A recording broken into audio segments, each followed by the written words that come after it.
Berlin kembali menjadi saksi sejarah. Namun kali ini, bukan tentang runtuhnya tembok pemisah dunia, melainkan tentang sebuah perang yang tak kunjung berakhir, dan seorang presiden yang kian kehabisan panggung. Volodymyr Zelensky, presiden Ukraina, melanjutkan pembicaraan perdamaian di Berlin, bertemu dengan utusan Amerika Serikat, bukan Rusia, bukan Eropa Timur, melainkan Washington, aktor yang sejak awal paling diuntungkan dari perang ini. Pertanyaannya sederhana, tapi krusial. Apakah ini banner-banner upaya mengakhiri perang, atau sekadar mengatur cara Ukraina kalah dengan rapi? Berlin, diplomasi atau simbol keputusasaan? Berlin dipilih bukan tanpa makna. Jerman adalah tulang punggung ekonomi Eropa, namun juga negara yang paling ragu melanjutkan perang tanpa akhir. Saat Zelensky duduk di meja perundingan Berlin, ia datang bukan sebagai pihak yang menang, melainkan sebagai pemimpin negara yang kehabisan amunisi, kelelahan manusia, dan kehilangan simpati publik global. Jika Ukraina benar-benar berada di posisi kuat, mengapa harus mencari formula damai sekarang? Jawabannya pahit. Medan perang tidak lagi berpihak pada Kiev.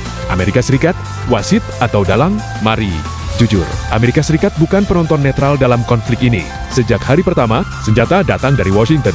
Dana miliaran dolar mengalir dan narasi global dikunci oleh media barat. Namun kini, utusan Amerika duduk sebagai negosiator utama. Ini bukan tanda dukungan, melainkan tanda perubahan kepentingan. Amerika tidak ingin Rusia menang mutlak, tetapi juga tidak ingin Ukraina terus menguras anggaran dan stabilitas global. Bagi Washington, perang ini sudah cukup lama. Industri senjata sudah untung. Rusia sudah dilemahkan. Eropa sudah tergantung penuh pada AS. Kini, Ukraina tak lagi aset strategis, melainkan beban geopolitik. Zelensky, dari simbol perlawanan ke aktor tertekan, dulu Zelensky dielulukan sebagai pahlawan demokrasi.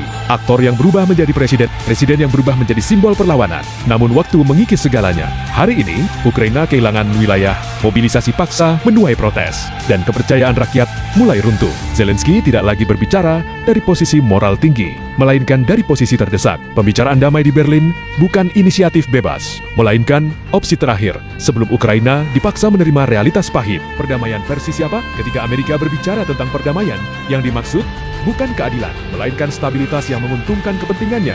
Perdamaian versi Washington berarti Ukraina berhenti menuntut semua wilayah, Rusia tidak sepenuhnya dipermalukan, dan konflik dibekukan, bukan diselesaikan. Dalam skema ini, Ukraina tidak menang, ia hanya berhenti kalah lebih jauh. Dan Zelensky tahu itu. Eropa mulai lelah, Ukraina mulai sendiri.